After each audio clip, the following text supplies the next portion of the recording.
제가 태어나기 전 한국에는 동네에 하나 정도 있었다고 했던 이 물건은 제가 태어날 즈음부터 집집마다 하나씩 있는 물건이 되고, 이제는 방마다 하나씩 있는 집도 있을 만큼 흔한 물건이 됐습니다.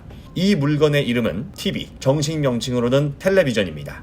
1977년 LG전자의 전신인 금성사에서 19인치 컬러 TV를 최초로 출시할 때만 해도 볼록한 화면에 그 뒤로 크게 튀어나온 뒤통수는 텔레비전의 상징과도 같았습니다. 하지만 시간이 흐를수록 TV 화면은 커졌고 두께는 얇아졌는데요. 영국의 시장정보업체 IHS 마켓이 올해 1분기에 내놓은 자료에 따르면 2019년에 전 세계에서 팔린 TV의 평균 화면 크기는 45인치를 넘어섰고, 가장 많이 팔린 크기는 50인치대 TV인 것으로 파악됐습니다. TV가 크고 얇아질 수 있었던 이유는 화면을 표시하는 디스플레이 방식의 변화 때문입니다.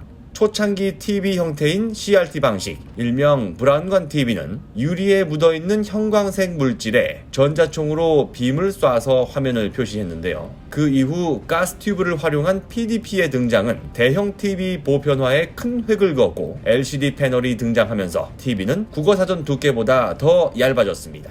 LCD 산업은 대한민국이 디스플레이 시장 세계 1위에 오르게 한 효자 상품이었습니다. 1998년 삼성전자는 세계 1위, LG 디스플레이의 전신인 LG 필립스 LCD가 뒤를 이으며 세계 1, 2위를 차지했는데요.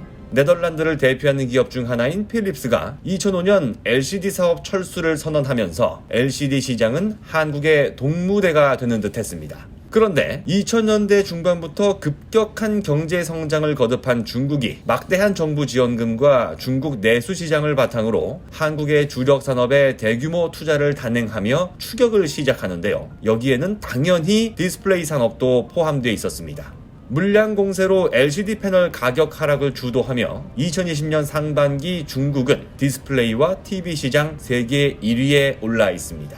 하지만 21세기 철강 산업이나 조선업에서도 그러했듯이 한국은 언제나 중국의 추격을 뿌리치고 다시 세계 1위 자리를 탈환하는 역사를 반복해왔습니다. 디스플레이 업계에서도 이러한 역사를 다시 보게 될 수 있을 전망인데요. 바로 퀀텀 닷 디스플레이 때문입니다.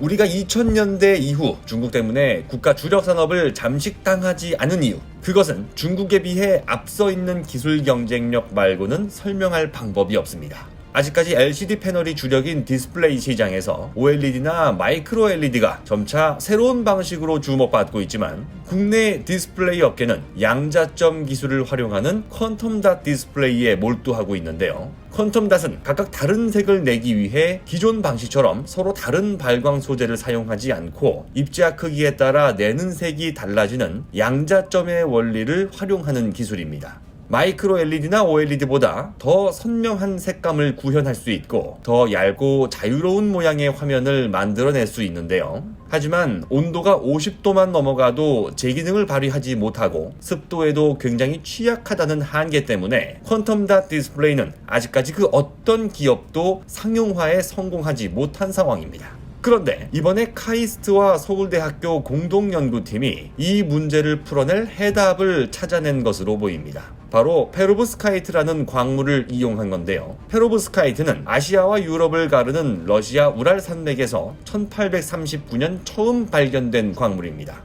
발광 효율이 높고 가격도 저렴해서 미래 태양전지 소재로도 연구되고 있지만, 우리의 일상 수준의 온도와 습도도 견디지 못하는 치명적인 약점 때문에 실제 활용 시기를 가늠하기 어려웠는데요. 하지만 카이스트와 서울대학교 공동연구팀은 기존의 다른 연구가 외부로부터 수분을 차단하려는 시도에 머물렀던 것과 다르게 자체 개발 공정을 통해서 실리콘 기반 고분자 실록선 분자 구조와 페로브스카이트 나노 입자를 한꺼번에 둘러싸는 복합 채수지를 개발했다고 밝혔습니다.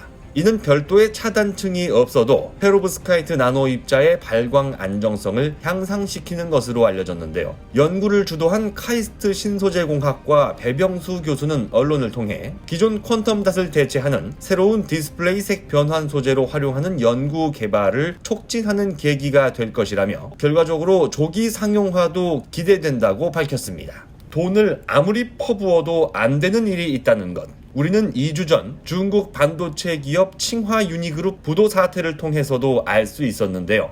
빨라야 2025년이 될 거라던 퀀텀 닷 디스플레이의 상용화 시기를 앞당길 수 있는 기술의 등장으로 우리를 위협했던 중국 디스플레이 산업을 한 번 더 따돌릴 수 있을지 그 귀추가 주목됩니다.